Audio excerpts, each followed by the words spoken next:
मला वाटतं राज्याचे मुख्यमंत्री देवेंद्र फडणवीस साहेबांनी अतिशय स्पष्टपणे सांगितलंय की या जी आर मुळे ओबीसी समाजाला कुठलाही धक्का पोहोचत नाही किंवा त्यांच्या आरक्षणाला कुठलाही धक्का लागत नाही, ते अडचणीत येत नाही. बर. एवढं स्वच्छ राज्याच्या प्रमुखांनी सांगितलंय.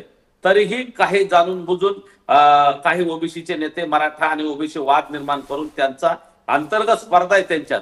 ओबीसीचा नेता कोण आहे, मीच कसा ओबीसी नेता हे दाखवण्यासाठी आणि म्हणून त्यांनी पात्र शब्दावरून आणि अनेक बाकीच्या गोष्टी या जी आर वरूनच तो जी आर रद्द करावा असं त्यांनी जाणून बुजून भूमिका घेतली ताई.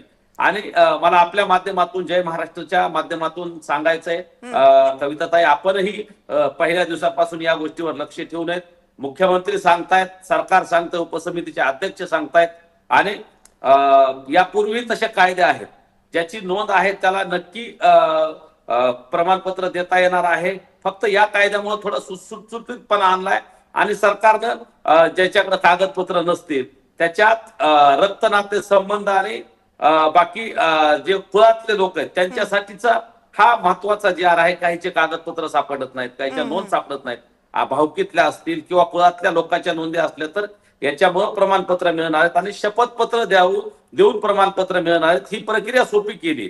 त्याच्यामुळं याच्यात फार काही वाद निर्माण करण्यासारखं नसताना सुद्धा पात्र शब्द काढला म्हणजे तिथं असलेले आमचे तज्ज्ञ सगळे वकील बांधव होते, त्या काळी साहेब आमचे होते आणि इतर सगळे राज्यातले सगळे वकील मंडळी होती, तसेच काही अभ्यासक होते. त्या सगळ्याला विचारणं म्हणून झालं आणि सगळ्यांचं म्हणणं आलं की पात्र शब्द काढा.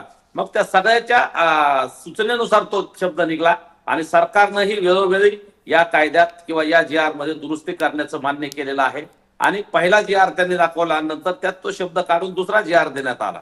त्यात वावगं काहीच नाही ताई. आंदोलन करत असताना मनोज दादा मराठा समाज एवढ्या मोठ्या संख्येनं तिथं आला होता आणि त्याच्यामुळं सरकारनं सकारात्मकपणे प्रतिसाद देत मुख्यमंत्री महोदय असतील किंवा समितीचे अध्यक्ष असतील, दोन्ही उपमुख्यमंत्री असतील किंवा राज्य सरकार आहे, त्यांनी सकारात्मकपणे या सगळ्याकडे बघितलं